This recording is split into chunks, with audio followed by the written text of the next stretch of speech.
Voice of லிங்கேஷர்களுக்கு அன்பு வணக்கம். அதாவது இந்த காசு கொடுத்தா எதை வேணா திம்பான் அப்படின்னு சொல்லிட்டு நம்ம கேள்விப்பட்டிருக்கோம், ஒரு வசனமாக சொல்லி கேட்டிருப்போம் நம்ம. ஆனால் அதுக்கு ஒரு உருவம் இருக்கும் அப்படின்னாக்கா அந்த உருவம் தான் வந்து இந்த சாட்டை மாமா பயிலும் இந்த சீமான் மாமா பயிலும். நல்லா கேட்டுக்கோங்க. அதாவது பணம் கொடுத்தா இந்த அளவுக்கு கூட கீழ்த்தரமாக நீங்கள் இறங்கிடுவீங்க ஒருத்தன் காசு தரான்றதுக்காக. நமக்குன்னு ஒரு மரியாதை சுயமரியாதைன்னு இருக்கும். இப்போ நம்ம இவ்வளோ வருஷமாக அரசியல் பற்றி பேசிகிட்டு இருக்கோம் அப்படின்னாக்கா அதுக்கு அரசியல் மாண்புன்னு ஒன்று இருக்கும். அரசியல் மாண்பு அப்படின்றது என்னன்னாக்கா தன்னோட எதிரியாகவே ஒருத்தன் இருந்தால் கூட அவனுக்கு ஒரு அநீதி நடக்கும் போது அதை கேள்வி கேட்கணும். அதுதான் அரசியல் மாண்பு. இப்போ உதாரணத்துக்கு சொல்லணும்னா சவுக்கு சங்கர் தளபதி குறித்து நல்லாவே ரொம்ப விமர்சனம் பண்ணா, எனக்கும் அவருக்கும் தான் போட்டி அப்படின்ற மாதிரிலாம் எடுத்து போட்டால் நமக்கு தெரியும். அந்த டைமில் சவுக்கு சங்கர் வீட்டில் கொண்டு போய் மலத்தை கொட்டினாங்க.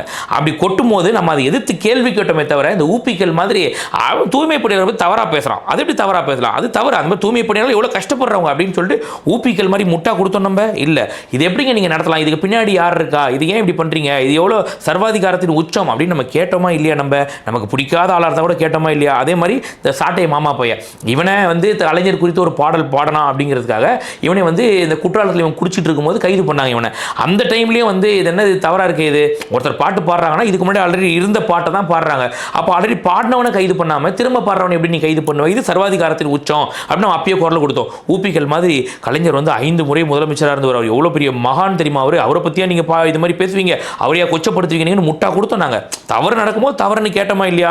சாட்டை மாமா பையன் மேலே பல விமர்சனங்கள் இருக்குது. அவன் ஒரு திருட்டு பையன், 420 துட்டு கொடுத்தா எந்த பக்கம் வேணா பேசுவான், அவன் அந்த மாதிரி ஒரு ஜிகிலோக்காரன் நமக்கு தெரியும். நமக்கு இருந்தாலும் அவனுக்கு ஒரு தவறு நடக்கும்போது அப்பயும் நம்ம கேட்டோம் நம்ம. அதே மாதிரி இந்த ஏர்போர்ட் மூர்த்தி விவகாரம், தளபதி வந்து கல்வி விருது கொடுக்கும்போது அந்த டைமில் ரொம்ப கொச்சையாக பேசினவன். அந்த டைமில் நம்ம விமர்சனம் பண்ணோம், இல்லைன்னு சொல்லலை. ஆனால் அவரை டிஜிபி ஆஃபீஸ் வாசலில் வச்சு இந்த மாதிரி தாக்கும் போது அப்பயும் நம்ம குரல் கொடுத்தோம், தவறுங்க, இந்த மாதிரி பண்ணக்கூடாது.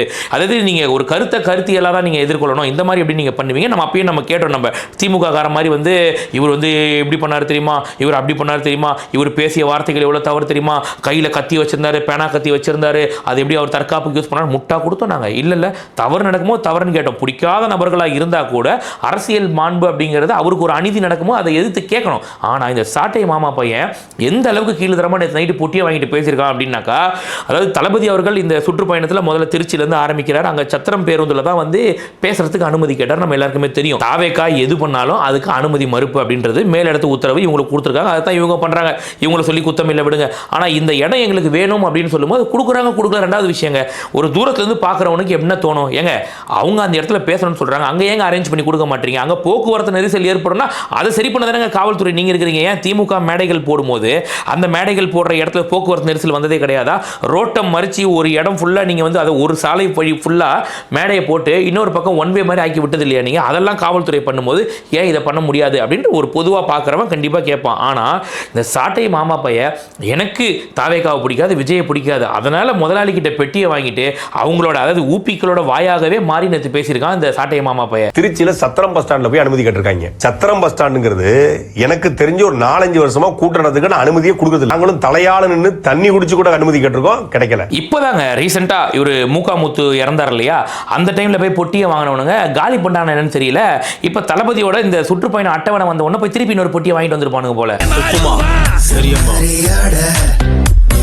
அப்படியே ஒரு சாட்டை பேச பேச அங்கிள்ஸ் கேங்கோட ரியாக்ஷன்லாம் பார்த்தீங்களா என்னமா பேசலாம், பா மயிரக்குட்டி செல்லக்குட்டி பார்த்து கற்றுக்கடா ஊப்பிக்கலா அப்படின்னும் போது அவங்க ரியாக்ஷன் எப்படி இருக்கும்? ஆமாம், எங்களுக்கு ஒத்த நோட்டு தர, அவனுக்கு கத்த நோட்டு தர நீ, அப்போ அவன் இப்படி தான் பேசுவான், எங்களுக்கும் கத்தையாக கூட நாங்களும் பேசுகிறான் அப்படின்ட்டு அவங்க மனநலம் அப்படி இருக்கும். ஆக மொத்தம் எவனுமே உண்மையை பேசலை, துட்டை வாங்கிட்டு பேசுறீங்க, அது மட்டும் நல்லா தெரியுது.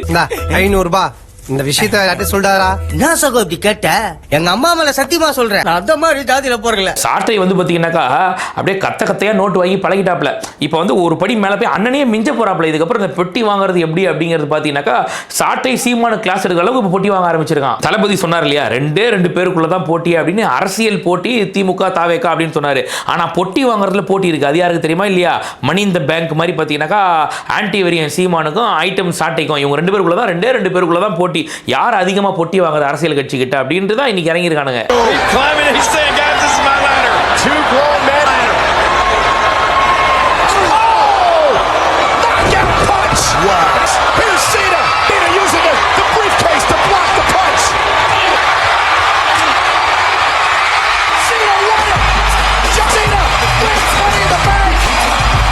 எப்படி பிரிச்சுக்கிட்டாங்கன்னா, நீ அங்கிள் கிட்ட வாங்கு, நான் சின்னவர்கிட்ட வாங்கிக்கிறேன், நீ சபரீசன் கிட்ட வாங்கு, நான் சேகர் பாபு கிட்ட வாங்கிக்கிறேன்னு சொல்லிட்டு காக்கி நாடா வந்து பாவா நாடா எடுத்துங்கிற மாதிரி 2 பேரும் பிரிச்சு இப்ப தனித்தனியா போய் பொட்டி வாங்க ஆரம்பிச்சிட்டாங்க. ஏன்னா அவங்களுக்கு தெரிஞ்சு போச்சு, இது வரைக்கும் இவனுக்கு நடந்தது அரசியல் கட்சியே இல்ல, மக்களும் அதை கண்டுபிடிச்சிட்டாங்க. டெய்லி 10 ரீல்ஸ் வந்துட்டு இருக்கு இந்த சீமான் கட்சியை சார்ந்து. அதனால தெரிஞ்சுட்டாங்க, இதுக்கப்புறம் மக்கள்கிட்ட ஓட்டு கேட்க முடியாது, சத்தியமா கேட்டாலும் எவனும் போட மாட்டான்னு தெரிஞ்சு போச்சு. அதனால இனிமேல் பொட்டி வாங்குறதா நம்ம வேலை பார்த்துக்க அப்படின்னு சொல்லிட்டு கன்சல்டன்சியா இறங்கிட்டாங்க மொத்த பேரும். பொட்டி கொடுக்குறியா அவனை விமர்சிக்கிறேன், பொட்டி கொடுக்குறியா இவனை விமர்சிக்கிறேன் அப்படின்னு சொல்லிட்டு இப்ப அந்த மாதிரி தரகர் வேலையில இறங்கிருக்காங்க. அட வெக்கம் கட்டுவீங்களா? இதுக்கு எதுக்குடா வெள்ளையங்கிலி மாலைன்னு? இதுல இன்னொரு காமெடியான மேட்டர் தெரியுமா? ஜூனியர் விகடன் வந்து ஒரு ஆர்டிகல் வெளியிட்டு இருக்கு. அது என்ன அப்படின்னாக்கா, சபரீசனை சந்தித்த சீமான் அப்படின்னு சொல்லிட்டு ஒரு ஆர்டிகல் வெளியிட்டு இருக்கு. உடனே பார்த்தான், கொந்தளிச்சிட்டாப்ல. யாரு? நம்ம சாட்டை மாமா ஜிகிலோ முருகன் கொந்தளிச்சிட்டான். கொந்தளிச்சு நேரா போனா, கசக்கி வாயில வச்சுக்கிட்டு போய் ஒரு ஜூனியர் விகடன் புக்கை வாங்கிட்டு வந்துட்டு, இதுதான்டா இன்னைக்கு நம்ம கண்டென்ட் அப்படின்னு உட்காந்துட்டான். ஏண்டா ஊரா போய் ஒரு கட்சியா போய் ஒரு வீடா போய் கதவை தட்டி பொட்டி வாங்குற உனக்கே இது கண்டென்ட் அப்படின்னாக்கா, நீங்க பண்றதெல்லாம் ஒரு அரசியலாடா அப்படின்னு சொல்லிட்டு ஒரு நாளைக்கு 10 ரீல்ஸ் உங்களை பத்தி போடுற எங்களுக்கு இது எவ்வளவு பெரிய கண்டென்ட்டா இருக்கும். சீமான் பேர் யாரும் உச்சரிக்கிறது இல்லங்க, சீமான்லாம் யாரும் கண்டுக்கிறது இல்லங்க, திமுக சீமானை கண்டுக்காது அப்படின்னு சொல்லிக்கிட்டு இருந்த காலம் போய் சீமான் சபரீசன் சந்திப்பு அப்படிங்கிற நிலைமைக்கு ஊடகங்கள் வந்திருக்கு. அதாவது என்ன சொல்ல வரான் அப்படின்னாக்கா, இந்த வீடியோல ஜூனியர் விகடன் ஒரு 100 வருஷ பத்திரிகை அப்படின்னு சொல்றாங்க.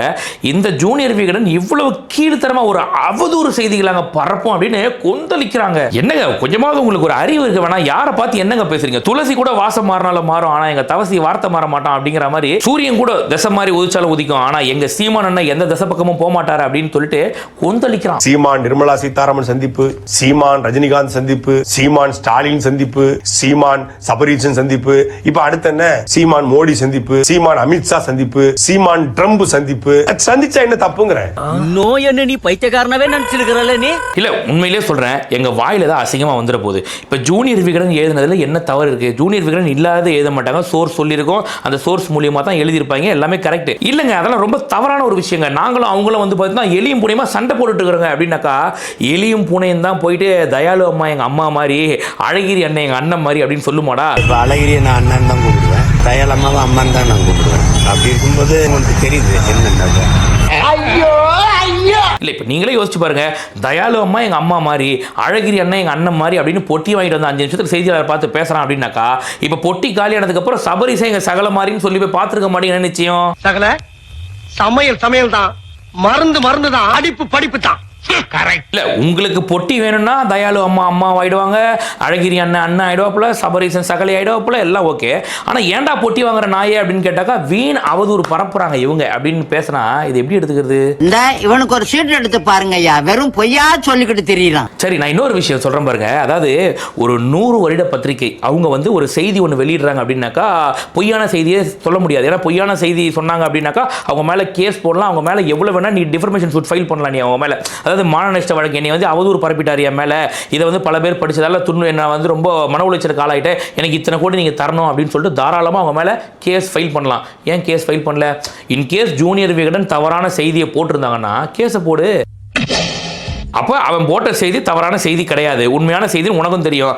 இதை வச்சு ஒரு கண்டென்ட்டை பார்த்து அதில் ஒரு நாளுக்காக சம்பாதிக்கலான்ற ஒரு ஈன வேலையை பார்க்கத்தான் இப்போ நீ கிளம்பி வந்திருக்கன்னு தெரியும். இதை மக்களுக்கு எடுத்து போடணும்ல, அதுதான் எங்க வேலை. இல்ல நிஜமா தாங்க சொல்றேன். ஒரு பத்திரிகை தவறான செய்தி ஒன்று போட்டுருச்சு அப்படின்னாக்கா தாராளமாக அவங்க கிட்ட நீங்க எவ்வளவு வேணா ஃபைல் பண்ணலாம் கேஸ். ரெண்டாவது அவங்கள மன்னிப்பு கேட்கலாம், பகிரங்கமாக மன்னிப்பு கேட்க வைக்கலாம். இந்த மாதிரி பல விஷயங்கள் இருக்கு சட்டப்படி. ஆனா இதெல்லாம் பண்ணாம இங்க வந்து ஒப்பாரி வைக்கிறான்னா எதுக்கு? அண்ணன் மட்டும் பொட்டி வாங்கிட்டான் சபரீசனை பார்த்து, நமக்கு இப்போதைக்கு பொட்டி கிடைக்கல, அட்லீஸ்ட் இந்த வீடியோ மூலியமா ஏதாவது கொஞ்சம் கிடைக்கும்ல பேமெண்ட், அதை பொட்டியா மாத்திட்டு இருக்கான் இவன்.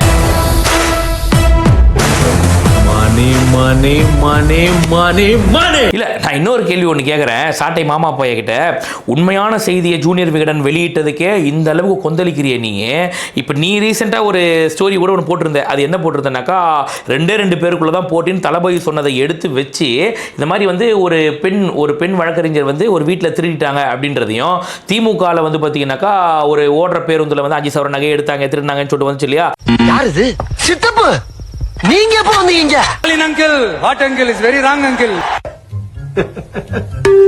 என்னடா ஏ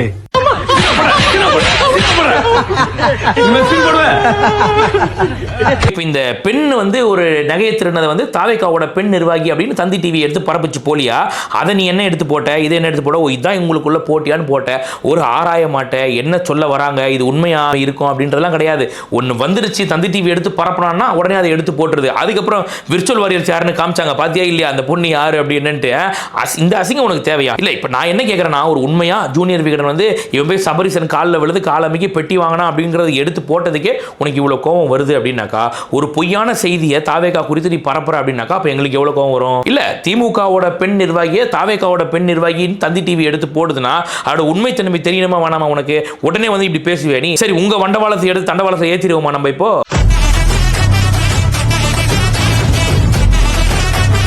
இல்லை, இந்த லட்சத்தில் இருக்குது இவனுங்க கட்சி. இவங்க வந்து மற்றவங்கள பேசுகிறானுங்க இந்த மாதிரி, இதே தான் உங்களுக்குள்ளே இருக்க போட்டியா அப்படின்ட்டு. ஏன்டா அசிங்கமாக சொல்கிற போகிறேன்டா, பொட்டி வாங்கணுமா பொட்டியை சாத்தணுமான்னு இருக்கணும். அதை தாண்டி மற்றவங்க கட்சி விஷயத்துக்குள்ளே வந்த அப்படின்னாக்கா அவங்க பவர் என்னன்னு தெரியாமல் இப்படி அசிங்கப்பட்டு போக பார்த்துக்க. கட்சி வாய்ப்பத தகவல் அல்ல ஆரம்பிக்கிறது. நாங்கள் 2 பேரும் இணைஞ்சா உங்களுக்கு மகிழ்ச்சியா இருக்கணும்னா நாங்கள் இணைஞ்சு ஏற்கிறோம். ஒன்னு சாலையில அந்த ஓரத்தில் நில்லு, எல்லாம் இந்த ஓரத்தில் நில்லு. நீ நடுவான நீலாம் லாரி அடிச்சு செத்து போயிடா. நானும் தம்பி விஜயும் சேர்ற மாதிரி இருக்குதுன்னு தனியா நிக்கிறதா உங்க பலம். நீங்க எதுக்கு இப்ப கூட்டணிக்கு புரிய? என்னதாப்பா உங்க பிரச்சனை? ஒண்ணுமே இல்லாத எல்லா பயலுக்கும் இசட்டு ஒய் பிரிவு ஒண்ணுமே இல்ல. கட்சி ஆரம்பிச்சு ஒண்ணுமே இல்ல. தோத்துக்கிட்டே இருக்கீடா. இல்லை, இவங்க நொன்னனை பற்றி பேசினாக்கா அது அவதூறு செய்தியாம். ஆனால் அதே அவதூறு செய்தியை இவர் வந்து மற்ற கட்சிகளை பற்றிலாம் பேசுவாராம்மா. சரி, இவ்வளோ விஷயத்த பேசிட்டு இப்போ எதுக்காக இந்த சபரீசன் சந்திப்புன்றதை பற்றி சொல்லனா தவறாயிடும் இல்லையா? அதாவது இப்போ எதுக்காக சபரீசனை போய் பார்த்து அவர் காலில் விழ போயிருக்கான் அப்படின்னாக்கா, எஸ் இவ போய் பேச போல காலில் தான் விழ போயிருக்கான். என்னன்னாக்கா, இதுக்கு முன்னாடி விஜயலட்சுமியோட வழக்கில் வந்து பார்த்தீங்கன்னாக்கா நம்ம அழகிரியோட அந்த மரணத்தை ஒரு காரணமாக வச்சு போய் பேசி தாவேகா குறித்து இதுக்கப்புறம் நாங்கள் போர் அறிவிச்சு நாங்கள் வந்து பண்ணிக்கிறோம், நீங்கள் பெட்டியை மட்டும் கொடுங்க ஏஜமா, மிச்சத்தை நாங்கள் பார்த்துக்கிறோம் ஏஜமா அப்படின்னு சொல்லிட்டு நம்ம சிங்கமுத்து மாதிரி கொந்தளிச்சு பெட்டியை வாங்கிட்டு வந்த கதையெல்லாம் நமக்கு தெரியும். இப்போ திரும்பவும் போய் நம்ம முதல்வரை சந்திச்சாக்கா தவறாயிடும். 2வது முதல்வர் ஜெர்மனிலேருந்து வந்த டயர்டில் ரொம்ப அலுப்பில் இருக்காப்புல, அடுத்து என்ன ரூட்டில் ஏமாற்றலாம் அப்படின்ற அந்த திங்கிங்கில் இருக்காங்க மொத்தமாக ஒரு குழு சேர்ந்து. சரி, இப்போ யார் ஃப்ரீயாக இருக்கா, யாரை பார்த்து மூவ் பண்ணலாம் அப்படின்னாக்கா, நேல் உலக முதல்வரான நம்ம சபரீசனை போய் பார்ப்போம். போய் பார்த்து, ரெட்டி காரு எனக்காக கொஞ்சம் சுப்ரீம் கோர்ட்டு கேஸில் கொஞ்சம் கருணை காட்டுங்க ரெட்டி காரு அப்படின்னு சொன்னவொன்னே என்ன பண்ணுவாங்க, அரசு தரப்பு வக்கீல் போகாமல் போன தடவை பார்த்துட்டாங்க.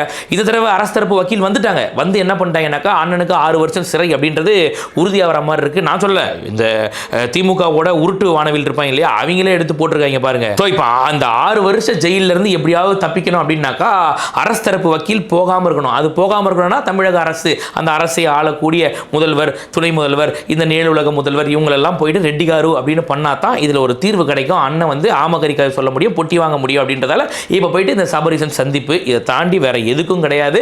இதனால தான் சபரீசனை சந்திச்சாங்க. சந்திக்கவே இல்லை அப்படின்னு சொன்னா அதுவும் போய் இடம் சரியில்லை, கிளம்பிட வேண்டியதான். சந்திச்சதும் உண்மைதான், பொட்டி வாங்கினதும் உண்மைதான், ரெட்டி காரு மேட்டரும் உண்மைதான், எல்லாமே உண்மைதான்.